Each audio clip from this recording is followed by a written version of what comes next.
할렐루야. 오늘도 주님 말씀 사모하는 마음으로 이 자리에 오신 우리 성도님들을 진심으로 환영하고 축복합니다. 오늘 함께 나눌 말씀은 이사야 42장 1절부터 4절까지의 말씀 우리 함께 봉독하도록 하겠습니다. 이사야 42장 1절부터 4절까지 우리 함께 읽겠습니다. 내가 붙드는 나의 종, 내 마음에 기뻐하는 자, 곧 내가 택한 사람을 보라. 내가 나의 영을 그에게 주었은즉 그가 이방에 정의를 베풀리라. 그는 외치지 아니하며 목소리를 높이지 아니하며 그 소리를 거리에 들리게 하지 아니하며 상한 갈대를 꺾지 아니하며 꺼져가는 등불을 끄지 아니하고 진실로 정의를 시행할 것이며 그는 쇠하지 아니하며 낙담하지 아니하고 세상에 정의를 세우기에 이르리니 섬들이 그 교훈을 앙망하리라. 아멘. 우리 함께 말씀 위에서 잠깐 기도하시겠습니다. 은혜가 풍성하신 하나님 아버지, 오늘도 우리에게 변함없이 오늘의 만나를 또 양식을, 생명의 양식을 허락하여 주시니 감사를 드립니다. 이 말씀 앞에 바로 서며 또 결단하며 은혜 가운데 오늘 하루 시작할 수 있도록 주님 우리와 함께하여 주시옵소서. 감사드리며 살아계신 예수 그리스도의 이름으로 기도드리옵나이다. 아멘. 우리 함께 읽은 말씀 가지고 우리가 불러야 할 예수의 노래, 우리가 불러야 할 예수의 노래라는 제목으로 우리 함께 하나님 말씀 듣겠습니다. 오늘 우리가 읽은 이 본문은 흔히 종의 노래다 그렇게 불리는 텍스트입니다. 이사야의 입술을 통해서 처음 선포된 이 예언의 말씀이요, 포로기 시절에 극심한 혼란의 그 시대를 살아갔던 유대인들에게 어찌나 큰 힘과 위로가 되었던지 이들은 이 본문을 가리켜서 종의 노래 그렇게 부르고 이 말씀을 매일같이 묵상하며 또 노래로 만들어서 암송해 왔다는 거예요. 이사야서에는 이러한 종의 노래가 총 4군데 등장합니다. 학자에 따라서는 4군데가 아니라 5군데다 그렇게 주장하는 분들도 있지만 기본적으로는 이 4개의 종의 노래, 여러분들이 딱 들으면 전부 다 알 만큼 유명한 그런 말씀입니다. 자, 그런데 이 4개의 종의 노래는요, 각각의 노래에 고유한 특징을 가지고 있습니다. 기본적으로 여호와께서 귀하게 사용하실 종에 대한 노래잖아요. 그러니까 그 종의 어떤 측면을 강조하느냐에 따라서 이 4개의 종의 노래가 다채롭게 풍부한 그림을 그리고 있다는 것입니다. 자, 그렇다면 오늘 우리가 읽은 이 첫 번째 이사야 42장의 종의 노래는 1절부터 4절까지인데요. 어떤 종의 측면이 강조되고 있을까요?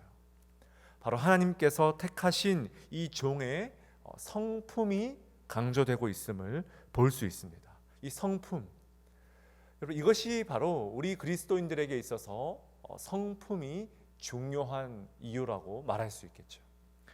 이 성품을 강조함으로써 그 성품을 통해 어떤 하나님의 구원 역사가 이루어지는지를 강조하고 있는 본문이 바로 이 이사야 42장의 특징이라는 것입니다. 자, 먼저 1절 말씀을 보면 하나님과 이 종의 특별한 사랑의 관계가 강조되고 있습니다. 내가 붙드는 나의 종, 내 마음에 기뻐하는 자, 곧 내가 택한 사람을 보라. 보라. 여기서 이 보라라고 번역된 히브리 단어는요, 사실 이 9절의 42장의 맨 앞에 위치해 있습니다. 보라, 일종의 감탄사예요. 그러니까 하나님께서 지금부터 한 종을 소개하시는데 너희들은 이 종에게 특별한 관심과 주의를 기울여야만 한다는 것을 독려하시고 촉구하시는 그런 표현이죠. 모든 인간들의 최우선적으로 관심을 기울여야만 하는 대상을 지금 직접 소개하고 계신다는 거예요. 그런데 그분이 어떤 분이십니까? 하나님께서 직접 보증하시는 그런 분이시라는 거예요. 내가 붙드는 나의 종, 내가 너무나 기뻐하는 자, 내가 택한 사람이다. 특히 여기서 여러분 이 기뻐하다라는 말은요, 레위기에서 하나님께서 제사를 기쁘게 받으셨다 할 때 참 많이 사용된 그런 단어입니다. 그러니까 지금 이 종은 뭡니까? 하나님께 드려질 온전한 제물로서 조금 더 흠이 없고 단번에 완벽한 제사를 드릴 만큼 하나님께서 기뻐하시는 택한 자다, 그런 뜻이에요. 그뿐입니까? 계속 말씀 보니까요, 내가 나의 영을 그에게 주었다. 하나님의 거룩한 영으로 충만한 종입니다. 하나님과 영, 그리고 이 종의 특별한 이 관계가 여러분 벌써부터 우리의 심령을 벅차게 만들지 않습니까? 자, 그러면서 이제 2절부터 4절까지 이 종에 대해서 더 구체적으로 소개하시는데요, 서두에 제가 말씀드린 것처럼 하나님은 이 종이 가지는 성품에 대해서 집중하십니다. 2절에 보니까 그는 외치지 아니하며 목소리를 높이지 아니하며 소리를 거리에 들리게 하지 아니한다. 전부 부정어로 지금 묘사되고 있죠. 아니한다, 아니한다, 아니한다. 이 여호와의 종의 성품과는 거리가 먼 것을 지금 먼저 강조하시는 거예요. 지금 여러분 이 2절의 분위기가 2절이 주는 분위기가 어떻습니까? 전혀 폭력적이지 않습니다. 여호와의 종은 이 당시에 열왕의 그 이방의 열왕이었던, 특히 이 바벨론의 왕처럼 혹은 그 이후에 로마의 황제들처럼 폭력적이거나 강압적이지 않다는 거예요. 외치다, 목소리를 높이다, 소리를 거리에 들리게 한다. 여러분 이런 표현은요 전부 그 당시에 전형적인 고대 근동의 군주를, 권력자들을 묘사하는 표현입니다. 말 한마디로 천하를 호령하던 자들, 말 한마디로 천하의 권력을 쥐고 흔드는 길거리에 저작거리의 사람들의 목숨을 말 한마디로 왔다 갔다 하게 만들 수 있는 권력을 쥔 자들, 독재자와 압제자를 전형적으로 묘사하는 그런 표현이죠. 그런데 하나님께서 소개하시는 이 종이 가진 성품은 그런 것들과는 전혀 거리가 멀다라는 겁니다. 계속해서 3절 말씀 봅시다. 상한 갈대를 꺾지 아니하며 꺼져가는 등불을 끄지 않으신다. 아멘. 여러분 갈대의 특징이 무엇입니까? 연약하여서 바람에 잘 흔들리죠. 오죽하면 이 변덕이 심한 사람들의 마음을 가리켜서 갈대와 같다 그렇게 말하지 않습니까? 아주 작은 시련과 아주 작은 인생의 고통에도 이 갈대와 같이 흔들릴 수밖에 없는 이 연약한 인생들. 그런데 그것도 여러분 그냥 갈대가 아니라 어떤 갈대입니까? 상한 갈대다. 상한 갈대. 여러분 상한 갈대라는 것은요 아무짝에 쓸모없는 자들을 가리키는 비유적인 말입니다. 내 인생이 너무나 허무해서 이 세상에 존재해야 될 아무런 의미조차 느끼지 못하는 그런 상태, 그런 마음을 가리키죠. 얼마 전에 여러분 한 자매와 이렇게 상담을 나누면서 얘기를 하는데요, 내가 왜 살아가는지를 모르겠다는 거예요. 내 인생의 목적, 내 인생의 방향, 도무지 삶의 이유를 느낄 수 없어서 너무 괴롭다는 거죠. 여러분 바로 그런 상태, 우리의 연약한 마음, 여러분 비단 이 자매의 마음뿐 아니라 여러분 우리의 마음도 때로는 그런 인생의 위기 의식을 느낄 때가 참 많이 있지 않습니까? 어제 우리가 말씀을 나눈 것처럼 혼돈하고 공허한 그런 상태의 인생, 절망적이고 이 세상으로부터 전혀 유용할 것 같지 않은 그런 비참한 인생. 여러분 이런 상한 갈대를 우리 주님은 꺾지 않으신다는 거예요.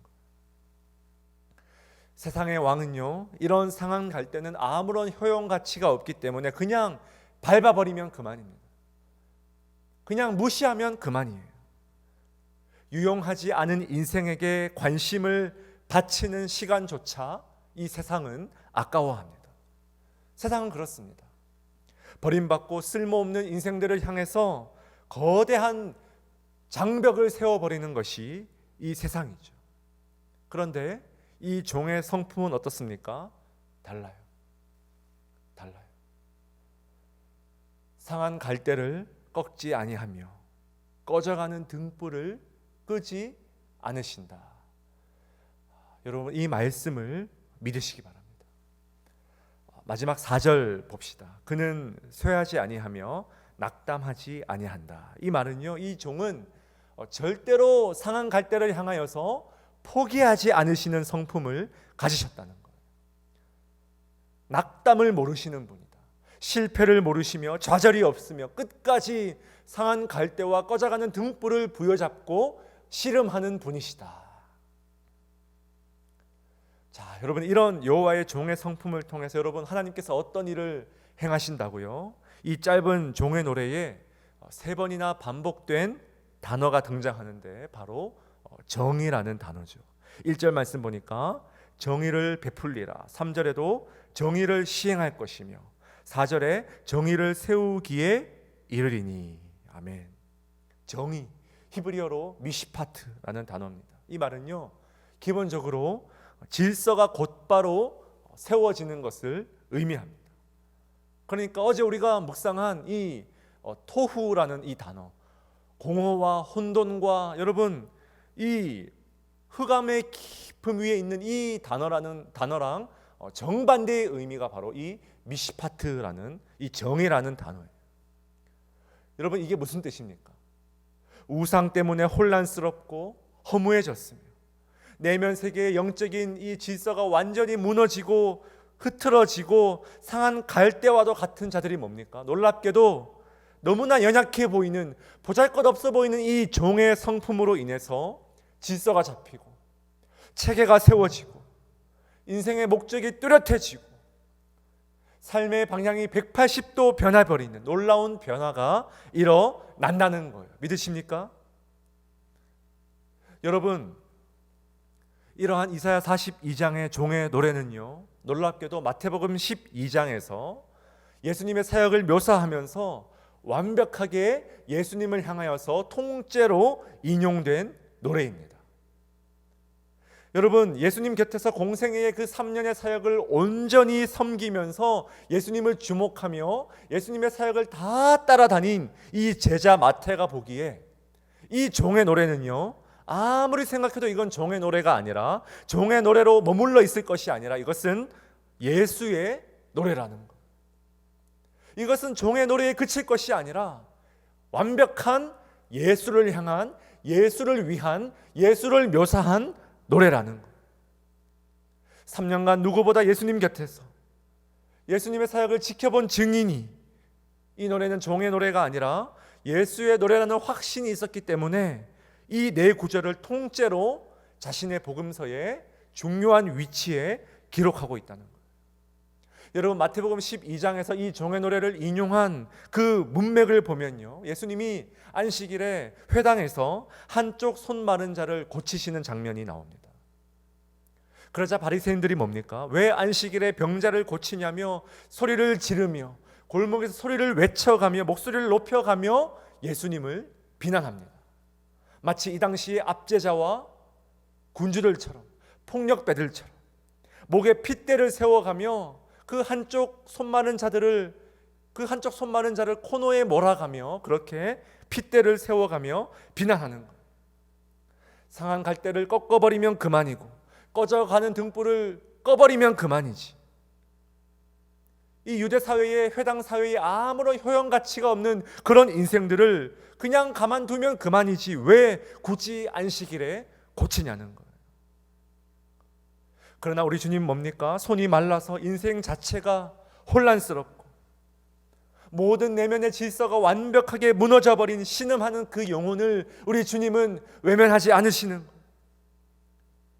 유대 사회에 아무런 효용 가치가 없는 꺼져가는 등불과 같던 그 인생의 목적을 상실해버린 그 연약한 자를 우리 주님은 끝까지 포기하지 않으시고 외면하지 않으시는 것. 그 영혼을 향하여서 여러분 목소리를 높이시지도 않으시고 딱 한마디, 그저 손을 내밀라, 손을 내밀라. 여러분, 손의 그 접촉을 통해서 우리 주님은 그 병자의 모든 육적인 질서와 영적인 질서를 온전히 회복시키신 줄 믿으시기 바랍니다. 사랑하는 여러분, 종의 노래의 주인공이신 우리 예수님께서 이 시간도 저와 여러분들의 심령을 향하여서 부드러운 음성으로 손을 내밀라, 손을 내밀라 그렇게 말씀하십니다. 상한 갈대와도 같은 저희들에게 그저 손을 내밀라 말씀하시는 것. 우리가 어떻게 여러분 이 주님의 음성에 반응할 수 있습니까? 어떻게 우리가 주님의 음성에 반응해서 그 주님의 손에 우리의 손을 내밀 수 있습니까? 여러분, 이 종의 노래를 계속해서 묵상하며 불러보십시오. 아니, 마태가 종의 노래가 아니라 예수의 노래라고 이름한 이 말씀을 계속 음미하며 여러분 불러보십시오. 묵상해 보십시오. 이렇게 주님의 손을 맞잡고 우리의 내면의 모든 영적인 질서가 올바르게 세워지는 하늘의 은혜가 있길 진심으로 축원드립니다. 우리 함께 주신 말씀 가슴에 새기며 함께 기도하며 나아갑시다. 상한 갈대를 꺾지 않으시는 주님, 꺼져가는 등불을 끄지 않으시는 우리 주님, 우리에게 손을 내미시는 그 주님 앞에 오늘 하루 예수의 노래로 화답하는 예수의 성품을 닮은 복된 인생들 되게 하여 주시옵소서. 오늘 특별히 금요일입니다. 우리 임마누엘 교회의 리더십을 위해서 함께 기도해 주십시오. 담임 목사님을 포함한 우리 모든 교역자, 당회원들, 순장들, 우리 교육부의 사역, 이씨 공동체까지, 또한 청빙 중에 있는 우리 주님께서 기뻐하시는 목회자들 우리 모실 수 있도록 우리 함께 합심으로 이 시간 기도하며 나아가시겠습니다.